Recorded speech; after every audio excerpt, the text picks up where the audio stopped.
Bismillahirrahmanirrahim. Assalamualaikum warahmatullahi wabarakatuh. Waalaikumsalam warahmatullahi wabarakatuh. Alhamdulillahirabbil alamin wassalatu wassalamu ala asyrafil anbiya'i wal mursalin wa ala alihi wa sahbihi ajma'in. Subhanaka la ilma lana illa ma 'allamtana innaka antal alimul hakim. Rabbi shrah li sadri wa yassir li amri wahlul 'uqdatam min lisani yafqahu qawli. Sidang penonton yang dirahmati Allah Subhanahu Wa Taala sekalian. Alhamdulillah, kali ini kita ke udara kembali dalam siaran rakaman Bicara Wara Mutiara Pulau Pinang. Jadi alhamdulillah hari ini kita sama-sama dengan seorang tokoh yang tidak asing lagi di Pulau Pinang, iaitu Tuan Pesuruhjaya PAS Negeri Pulau Pinang, iaitu Al-Fadhil Ustaz Muhammad Fauzi. Apa bang Ustaz? Baik, alhamdulillah. Sihat Ustaz? Alhamdulillah. Jadi alhamdulillah hari ini kita bersama-sama dengan Fadhil Ustaz Fauzi dalam siri rakaman Bicara Wara Mutiara Pulau Pinang yang akan mengupaskan isu-isu berkenaan dengan politik, isu-isu berkaitan dengan kemasyarakatan dan sebagainya yang melibatkan rakyat negeri Pulau Pinang. Dan ini adalah program yang dibawakan oleh Lajnah Penerangan dan Media Baru PAS Pulau Pinang bagi kita berkongsi maklumat dan perkembangan isu-isu semasa yang berlaku di negeri Pulau Pinang khususnya. Jadi insya-Allah tanpa membuang masa lah, kita ingin mendengar beberapa pandangan daripada Tuan Pesuruhjaya sendiri. Sebagaimana kita tahu bahawa PAS ni sebuah parti Islam yang membawa suara Islam. Jadi bagaimana Ustaz melihat dalam situasi kita di Pulau Pinang yang kita tengok peratus penduduk yang bukan Islam yang agak tinggi, lebih kurang 40% lebih, dan kita membawa mesej Islam. Jadi bagaimanakah Ustaz melihat, relevankah PAS ni bersama-sama dengan rakan-rakan yang lain dalam pentadbiran kerajaan negeri Pulau Pinang untuk masa akan datang? Apa pandangan Ustaz? Bismillahirrahmanirrahim. Assalamualaikum warahmatullahi wabarakatuh. Alhamdulillah, thumma alhamdulillah, wassalatu wassalamu ala rasulillah wa ala alihi wa sahbihi wa man wala. Rabbi syrah li sadri wa yassir li amri wahlul 'uqdatam min lisani yafqahu qawli, amma ba'd. Kasihi saudara moderator IR Rafai selaku Ketua Penerangan PAS Negeri Pulau Pinang, penonton yang saya kasih sekalian, jadi alhamdulillah kita bersama-sama dalam Bicara Wara pada kali ini.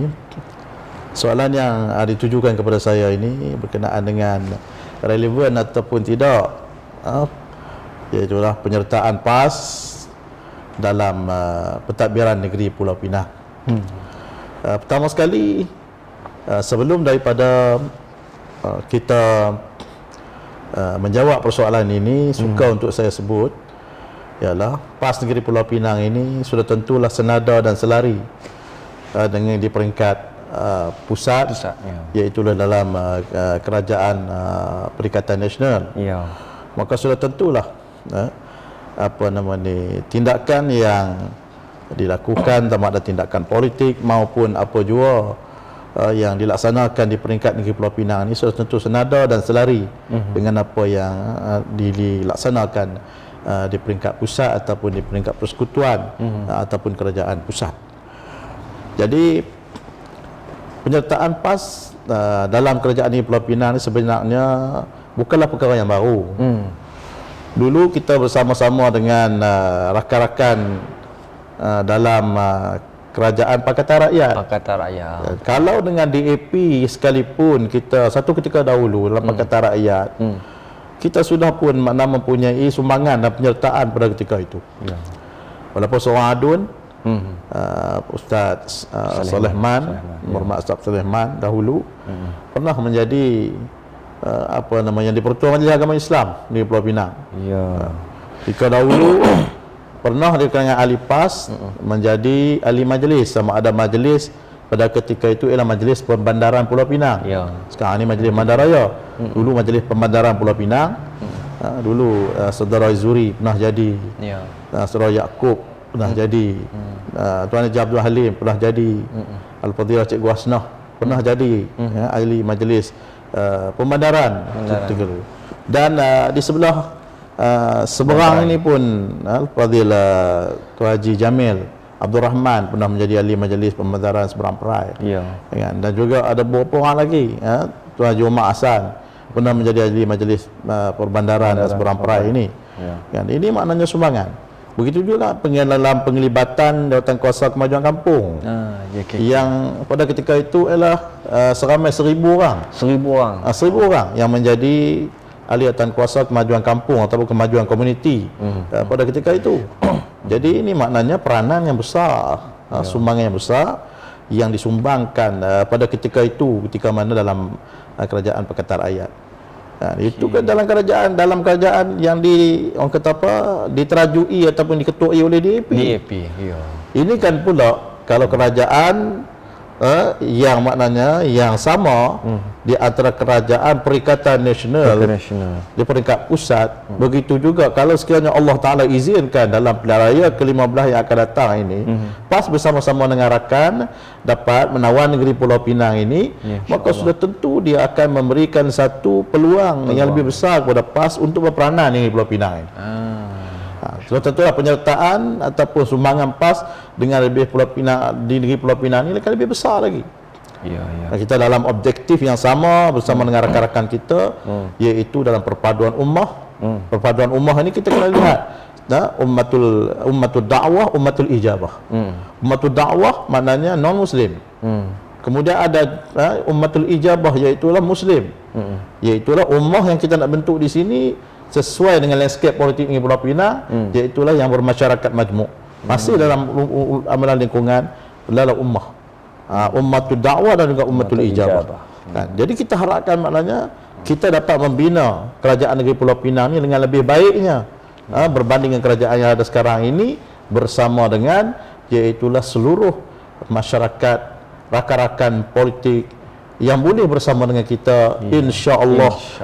Allah SWT, jika Allah SWT kurniakan kemenangan dalam pilihan raya ke-15 nanti, insya-Allah sumbangan PAS boleh akan lebih orang kata apa, akan lebih maksimal, akan lebih orang kata apa, sumbangan yang lebih boleh diberikan berbanding dengan satu ketika dahulu kita bersama dengan dalam kerajaan Pakatan Rakyat. Kalau dalam kerajaan Pakatan Rakyat pun kita sudah boleh memberi sumbangan patah dalam kerajaan perpaduan ummah yang apa nama yang kita nak bina, dan juga negara Malaysia dan juga negeri Pulau Pinang yang kita nak bina dengan lebih baik ini, so tentulah akan boleh menerima sumbangan yang lebih daripada apa sendiri Pulau Pinang.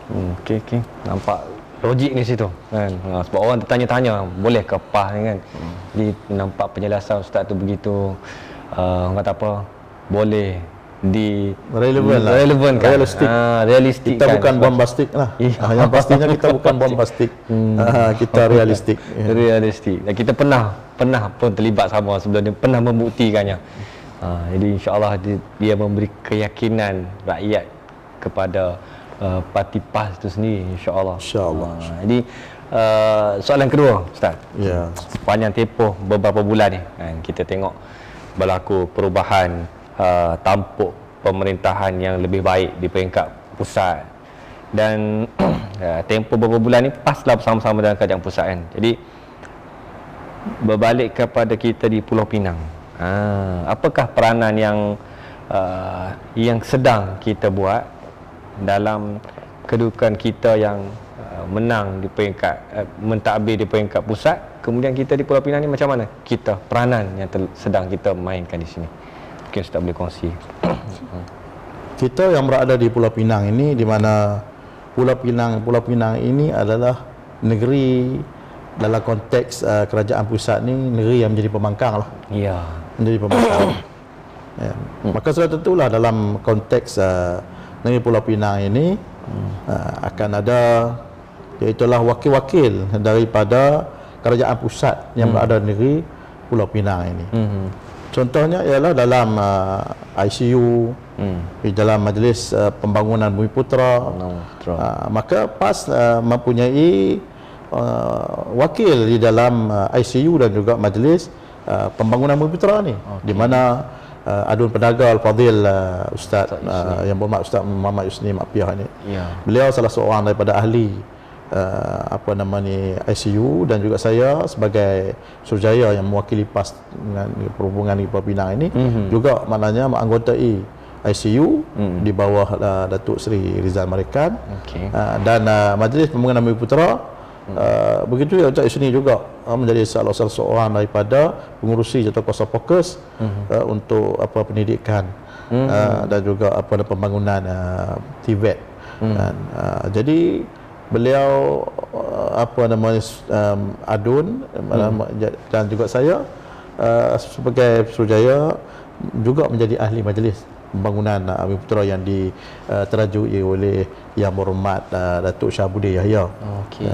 Jadi ini peranan yang kita berikan. Begitu juga dengan ahli-ahli kita yang terlibat dalam Perda. Ustaz Al-Fadhil Ustaz Yusni juga maknanya sebagai ahli lembaga Perda, dan juga ada di tempat-tempat yang lain yang yang sedang dalam proses, iaitulah untuk kita memberikan khidmat menerusi iaitulah kewujudan kerajaan Perserikatan Nasional untuk mana rakyat di negeri Pulau Pinang. Alhamdulillah. Itu peringkat sumbangan di peringkat pimpinan. Saya ingat di peringkat level pimpinan bawah pun juga ada di sana peluang-peluang yang sedang maknanya dalam proses oleh kerana COVID dan juga sekarang ini baru saja melepasi pilihan raya di negeri Sabah. Banyak perkara yang masih lagi tergantung, dan juga dalam suasana politik yang kita lihat tak tahulah sama ada hari Selasa yang orang 13 Oktober tunggu ni sama ada satu perkara yang benar-benar jadi ataupun sebaliknya. Tak apa, itu dia punya hal lah.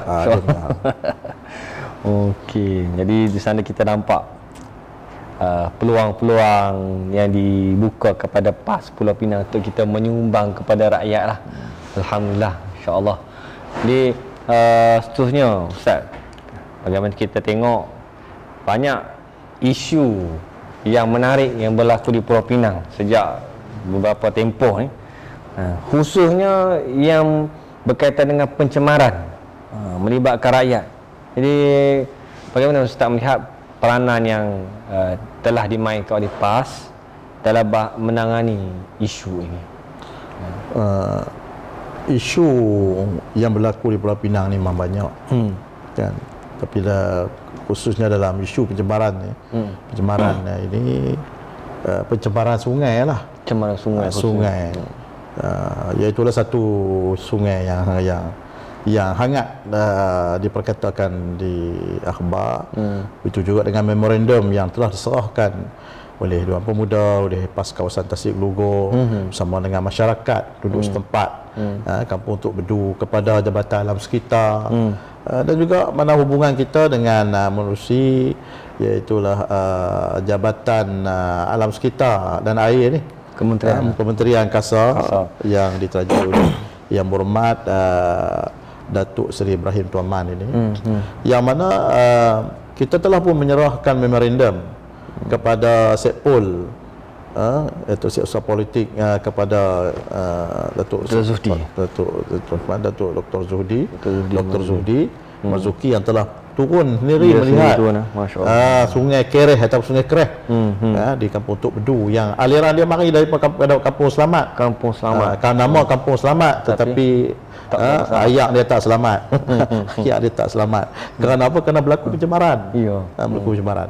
Jadi tahap pencemaran yang berlaku ini mendatangkan musibah ataupun banyak kerugian yang dialami oleh penduduk, terutamanya ialah penduduk yang berdekatan dengan sungai itu, yang berkepentingan dengan sungai tersebut. Dan air sungai yang dialirkan masuk ke dalam bendang dalam sawah padi ini. Sawah padi pokok naik hijau tapi buah tak keluar. Inilah yang saya sebutkan sebagai satu kerugian. Isu yang kita mainkan betapa makna petani yang rugi.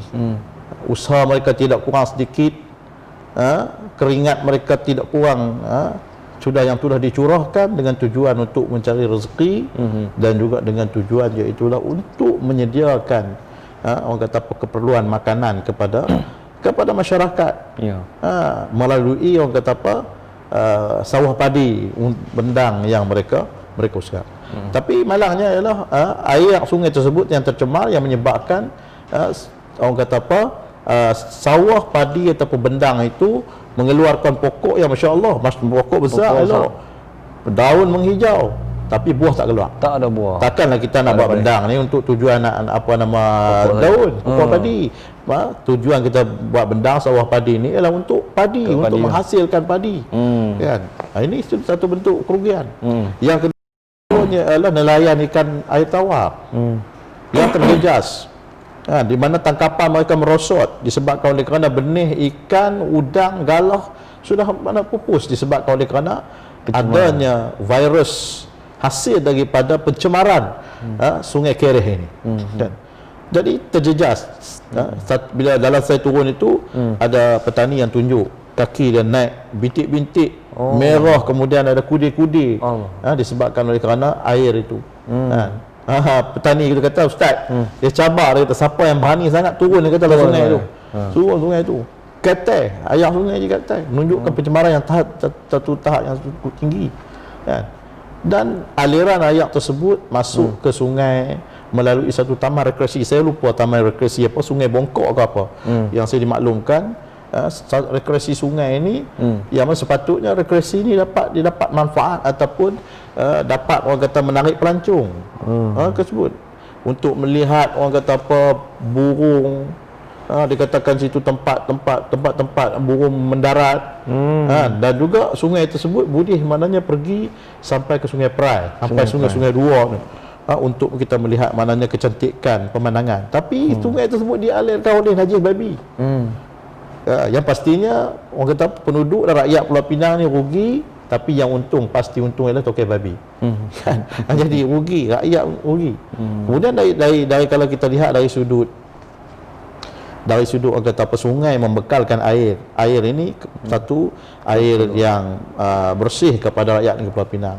Sepatutnya PBA boleh sedut air itu untuk dimanfaatkan, dibuat orang kata apa, proses untuk mana menyediakan bekal air mentah kepada rakyat Pulau Pinang ataupun kawasan persekitaran.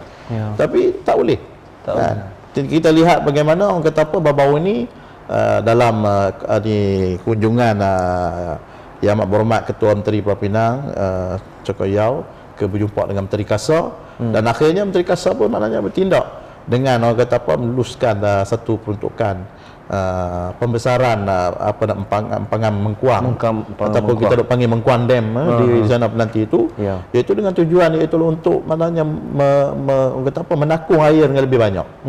Dan di mana keadaan hari ini empangan Teluk Bahang, empangan air hitam, di mana paras takungan air ini pada tahap yang cukup kritikal. Ya, walaupun tak sampai peringkat terjejas lagi, tetapi untuk jangka masa yang akan panjang pasti akan terjejas. Kerana apa? Kerana pembinaan rumah, pembukaan taman-taman baru, contohnya macam yang akan berlaku di Kepala Batas dalam saya difahamkan dalam lingkungan 50,000 unit rumah, unit rumah yang akan dibangunkan di sana. So tentulah mana air ini yang akan dibekalkan di sana juga akan maknanya air bersih mana perlu dibekalkan di sana. Begitu juga dengan perindustrian dibuka di kawasan Batu Kawan dan sebagainya. Ada pertambahan baru, ada pertambahan rumah-rumah baru ini yang memerlukan kepada kebekalan air. Maka sudah tentu maknanya air, punca air ini sangat penting bagi kita. Baik itu kerajaan nak buka satu lagi orang kata apa, tempat katakan di mana saya berterupa di satu tempat, iaitu untuk membina satu lagi saluran air untuk daripada air Sungai Muda untuk dialirkan. Kemudiannya ada daripada Kedah. Dan juga maknanya daripada kerajaan Basrat juga untuk memohon kepada Sungai Kerian di Perak. Menunjukkan bahawa bekalan air kita untuk jangka masa yang akan datang boleh maknanya mencapai ke tahap kritikal kalau sekiranya kita tidak mengusahakan sesuatu alternatif yang lain. Jadi dalam keadaan ini sungai pencemaran, sungai menyebabkan maknanya untuk tanaman pun menjadi masalah, untuk nelayan air tawar pun menjadi masalah, untuk rekreasi sudah tentu orang dengar najis babi ini orang tak siapa nak pergi. Kan? Kemudiannya pula untuk air bekalan air tawar pun bermasalah. Maka untuk ternakan begitu juga untuk maknanya kegunaan pengaliran juga maknanya akan terjejas. Jadi sebab tu pencemaran sungai ini sepatutnya kita kena sedar, kan, kita mestilah orang kata mencari jalan keluar, solusi, pelibatan kerajaan negeri secara jujurnya perlu untuk maknanya menangani isu ini dengan tidak hanyalah orang kata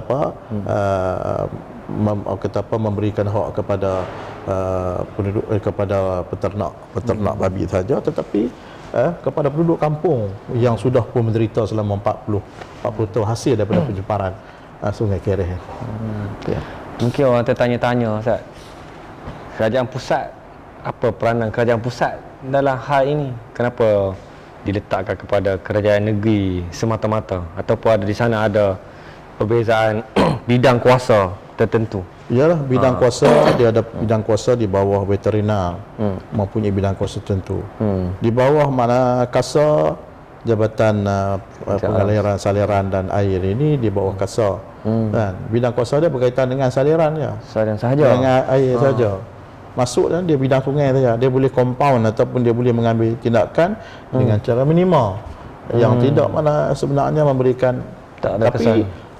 Apa yang boleh diusahakan ialah kita minta semua pihak berwajib, sama ada KASA dengan bidang sungainya, veterinar dalam bidang peternakannya, begitu juga dengan kerajaan negeri iaitu dalam bidang tanah mengeluarkan lesen PBT, mengeluarkan lesen kepada peternak babi ini juga mana memainkan peranan. Jika sekiranya semua pihak memainkan peranan, kan, insya-Allah musibah ataupun masalah yang berlarutan selama 40 tahun ini dapat diselesaikan dengan baiknya. Tadi Ustaz sebut tentang sumber bekalan air mentah, kan, air bersih. Mungkin di masa akan datang ada masalah pula bila di sana perancangan untuk membuat 3 pulau yang akan tambah lagi berapa penduduk. Dalam sekitar 400,000 orang. 400,000 orang dalam 3 pulau. Kan, itu. Jadi itulah saya sebutkan tadi, kalau dalam taman-taman ataupun projek-projek baru yang diwujudkan pun kita sudah pun terpaksa maknanya memohon untuk memperluaskan Pangan Mengkuang, membuka saluran bau daripada Sungai Muda, dan juga kita nak mencari alternatif yang lain. Ini kan pula kalau 400,000 orang penduduk, berapa banyak air yang kita nak gunakan, kan? Sudah tentulah maknanya dia akan menjejahkan lagi untuk tempoh masa yang akan datang. Takkan nak proses yang laut untuk maknanya orang pulau ni, kan? Sebab tu tak wajar. Maknanya setiap implikasi yang akan timbul yang bukan yang sudah tentu akan maknanya merugikan ataupun yang akan membebankan kepada rakyat negeri Pulau Pinang tanpa mengira bangsa, tanpa mengira kaum. Semua rakyat yang ada di Pulau Pinang ni akan mengalaminya. Dan kita tengok, kita lihat contoh dia. Contoh tu 3 bulan tak jadi lagi. Tapi sekarang ni bagaimana kesan yang berlaku kepada penduduk di Tanjung Tok Kong dalam isu Tanjung Pinang 1 pada zaman BN hari ini. Dari sudut nelayan yang mengalami kerugian. Tambahkan projek bangunan Tanjung Pinang 1 zaman BN. Kemudian zaman Pakatan Pakatan Rakyat kemudian Pakatan Harapan ini, iaitu Tanjung Pinang 2. Tanjung Pinang 2 ni tersangkut dengan isu skandal terowong, di mana berlaku land swapping yang diberikan kepada pemaju, iaitu untuk menambak dan membangunkan Tanjung Pinang 2. Jadi hari ini dengan tambakan tersebut, walaupun tersangkut dengan SPRM dalam isu skandal terowong itu, kan, tetapi yang pastinya ialah nelayan-nelayan pantai ini mereka mengalami kerugian, menanggung kerugian, di mana mereka mendapat pampasan seorang satu keluarga nelayan ini mendapat 15,000. 15,000. Tetapi mereka tidak dapat dah untuk nak nak menjana pendapatan. Kalau dulu lah nelayan Tanjung Tok Pong ni memang masyhur lah udangnya. Sehari ni boleh dapat dalam 1,000 ke 3,000 ringgit turun untuk memukat udang ni. Tetapi hari ni kawasan itu musnah. Musnah. Kan? Ekosistem itu yang sudah ditambak yang menyebabkan nelayan pantai Tanjung Tok Pong ni kalau mereka nak memukat, mereka terpaksa kena pergi halau ke Teluk Bahang sana. Terpaksa kena maknanya bersama-sama dengan nelayan, berebut dengan nelayan Teluk Bahang yang berada di sana, nak menghala ke Kuala Muda, menghala ke Yan sana untuk adanya mereka memukat udang ini. Jadi persekitaran ataupun laut yang ada di kawasan itu telah musnah. Yang menyebabkan makna kerugian yang ditanggung dari kepada nelayan yang mencari rezeki, begitu juga dengan bekalan ikan segar dan juga hasil tangkapan laut yang segar ini kepada rakyat negeri Pulau Pinang sendiri.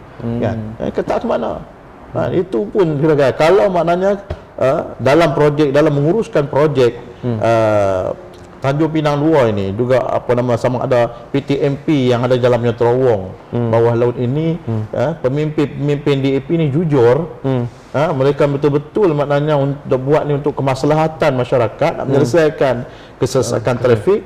Sudah tentulah tak timbulnya isu skandal yang sedang ini ada di rasuah. Saya tak mau ulas kerana dengan lebih panjang lagi, tetapi ini isunya maknanya yang sedang maknanya dibicarakan di mahkamah dalam isu skandal terowong ini. Jadi ini belum lagi 3 pulau. Ni yang sedikit ini pun sudah maknanya mempunyai contoh kepada kita bagaimana kerugian yang terpaksa ditanggung oleh kerajaan negeri Pulau Pinang. Laut yang sudah musnah, ekosistem yang sudah musnah, tempat pembiakan udang ikan ini sudah musnah. Habis. Projek tak dapat diteruskan lagi. Disebabkan oleh kerana apa? Ada kaitan dengan skandal. Jadi inilah yang kita bimbang dia akan berlaku dengan lebih buruk lagi andai kata 3 pulau ini ditambak. Sebab itulah bagi kita 3 pulau ini kita sekali-kali tidak akan orang kata bersetuju untuk penambakan 3 pulau di selatan Pulau Pinang, PSR di selatan Pulau Pinang ini. Implikasinya sangat besar. Ni yang kita duk lihat lagi, yang kita sedang saksikan. Kalau dulu orang kata Padang Kota Baru, banyak orang tanya tang mana gini drive ni. Orang duk terpinga-pinga, orang tak apa ni. Kalau kata Padang Kota Baru dekat tempat seafood yang nampak ketam besar tu, itulah dia tempat tambak yang digambarkan Tanjung Pinang 2. Tapi tengok hari ni tambak habis. Ditambakkan habis, kambus habis kawasan-kawasan itu yang menyebabkan nelayan di situ pastinya mengalami kerugian. Begitu juga dengan iaitulah masyarakat di situ orang kata terjejas bekalan ikan segar kepada mereka. Ada perkembangan terbaru tak tentang tambakan 3 pulau ni? Tambakan 3 pulau ni bagaimana kita melihat kenyataan yang telah dikeluarkan dahulu oleh Menteri Kasar Datuk Seri Tuan Ibrahim Tuan Man yang menyatakan Pulau Pinang terpaksa kena patuhi dulu, kena dapatkan syarat 72 syarat yang telah dikemukakan oleh EIA ataupun Jabatan Alam Sekitar ini, iaitulah kena dapat 70 syarat baru boleh buat. Tak mungkin untuk dapat 70 syarat. Sebab tu kita gesarkan batal saja. Kalau kita lihat kepada syarat-syarat itu, pasti akan berlaku pelanggaran.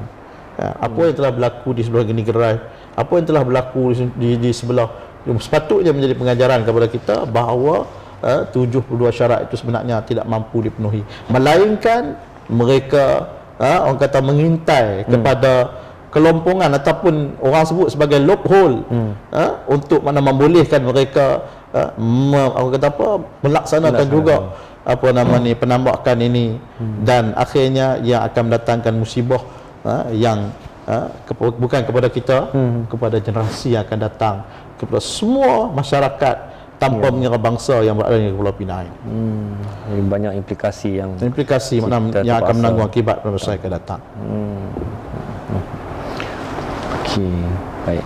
Bila bicarakan tentang isu tu memang banyaklah isu yang kita nak kongsikan dengan rakyat kan. Iyalah. Mungkin kita tak bicarakan di sinilah. Ya.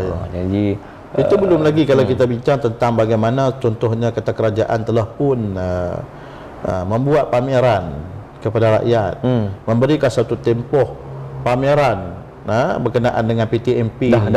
dah buat.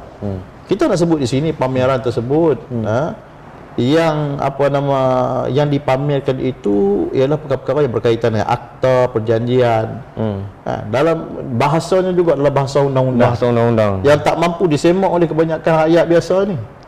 Kan? Yang perlu yang orang yang menyemak daripada kalangan lawyer dan sebagainya pun mengambil masa yang panjang. Ini kan pula rakyat orang kampung biasa nak semak orang kata perjanjian yang setebal ini, yang tebal ini dalam masa yang singkat, bagaimana nak orang kata nak memahaminya, kemudiannya nak melihat dari sudut ini banyak perkara yang orang kata yang saya sebutkan sebagai satu manipulasi lah. Satu manipulasi kepada Pulau Pinang.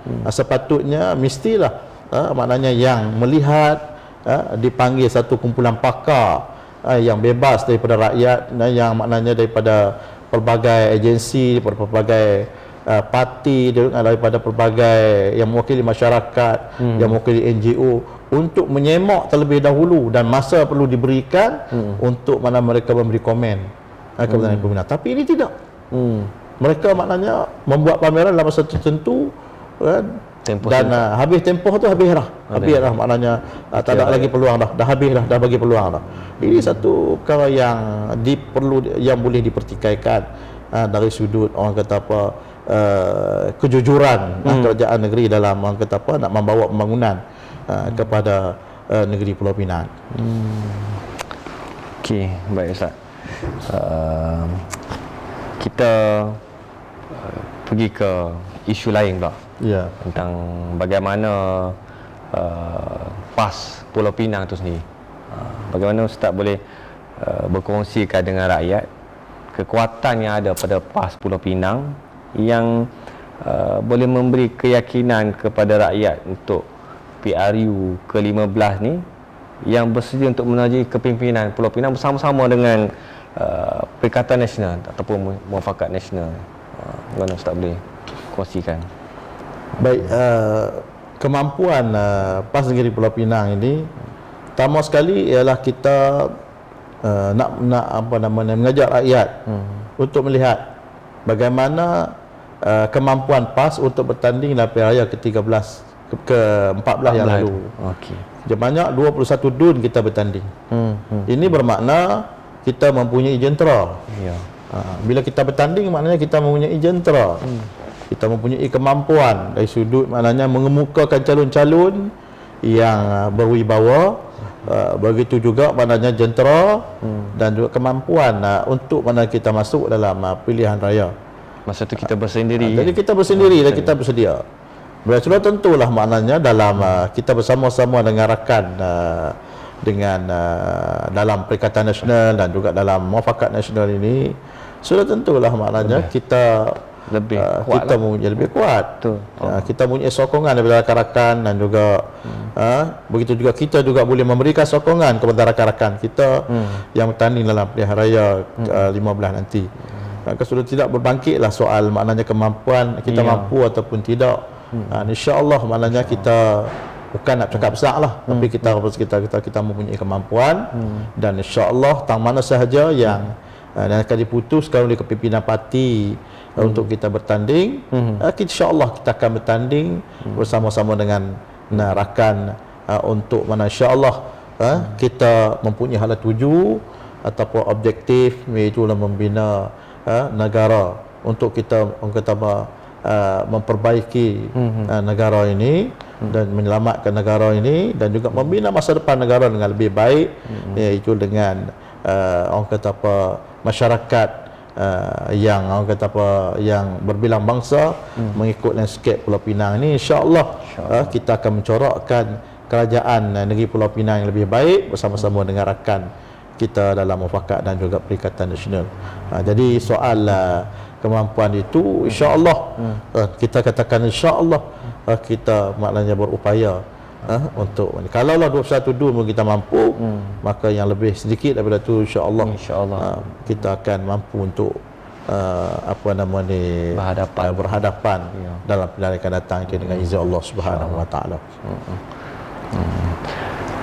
Okey, jadi sebagai mungkin penutup lah Ustaz, ada apa yang Ustaz nak sampaikan kepada rakyat negeri Pulau Pinang? Sebagai penutupnya ialah saya suka untuk saya mengajak kepada rakyat di Pulau Pinang untuk memberikan sokongan yang tidak berbelah bahagi kepada Perikatan Nasional dan juga Muafakat Nasional untuk menerajui negeri Pulau Pinang ini, insya-Allah. Jadi PAS insya-Allah bersedia, dan begitu juga kita dengan bersama-sama dengan rakan-rakan yang lain bersedia, iaitulah untuk kita mengambil alih negeri Pulau Pinang ini, dan juga terus dari para penonton bolehlah melihat sendiri bagaimana perkembangan di Pulau Pinang ini, bagaimana pendapatan di Pulau Pinang ini. Hanyalah kalaulah sekadar menjual tanah, pendapatan gitu kita melalui dengan jual tanah, lama kelamaan ni habis tergadai, habis tergadai. Sebab itu kita melihat maknanya perkara ini perlu diperbetulkan segera. Kalau aset yang kita ada, kita duk gadai, kita duk jual, maka lama kelamaan nanti habislah. Maka rakyat sendiri akan merana esok ni. Tidak orang kata apa, tanah-tanah milik kerajaan negeri ini akan tergadai. Yang pastinya yang menguntungkan ialah orang-orang yang mengambil kesempatan hasil daripada penjualan ini dan juga aset-aset ini yang dipindah milik. Sudah tentulah mereka orang kata apa mempunyai niat yang tidak menguntungkan, dan pastinya ialah kita melihat bagaimana perjalanan kerajaan negeri Pulau Pinang ini, kerajaan yang tidak jujur untuk rakyat, menggunakan rakyat, tapi sebaliknya bukan untuk rakyat, sebaliknya mereka melaksanakan pentadbiran negeri Pulau Pinang ini hanyalah untuk faedah kepentingan ataupun punya agenda-agenda yang tertentu sahaja. Yang perlu bagi kita masyarakat yang berbilang bangsa, masyarakat orang Melayu, masyarakat Tionghoa, orang India, semua kita kena bersatu untuk kita buat pembetulan ini, supaya kita kembali kepada objektif, iaitu untuk membina masa depan negeri Pulau Pinang yang lebih gemilang, insya-Allah. Sekali itu saja yang saya dapat sampaikan. Kalau ada salah dan silap, saya mohon maaf. Dan saya akhiri dengan aqulu qauli hadza wa astaghfirullahal azim li wa lakum. Assalamualaikum warahmatullahi wabarakatuh. Waalaikumsalam. Jadi dari kami Lajnah Penerangan dan Media Baru Negeri Pulau Pinang, PAS Pulau Pinang, mengucapkan ribuan terima kasih kepada Al-Fadhil Ustaz Muhammad Fauzi Yusof, Pesuruhjaya PAS Negeri Pulau Pinang, atas kerana dapat meluangkan masa untuk bersama-sama kita dalam menjayakan program Bicara Wara Mutiara kali ini, yang insya-Allah dari masa ke semasa kita akan adakan dengan membawakan tokoh-tokoh PAS Pulau Pinang untuk mengupas isu-isu semasa, mengupas mungkin akan datang kita boleh aturkan perkara-perkara yang berbentuk ilmiah, bedah buku dan sebagainya untuk kita kongsikan dengan masyarakat, insya-Allah. Jadi saya ucapkan terima kasih kepada Al-Fadhil Ustaz Muhammad Fauzi dan kepada penonton sekalian yang sudi menonton rancangan ini. Wabillahi taufiq hidayah. Wassalamualaikum warahmatullahi taala wabarakatuh.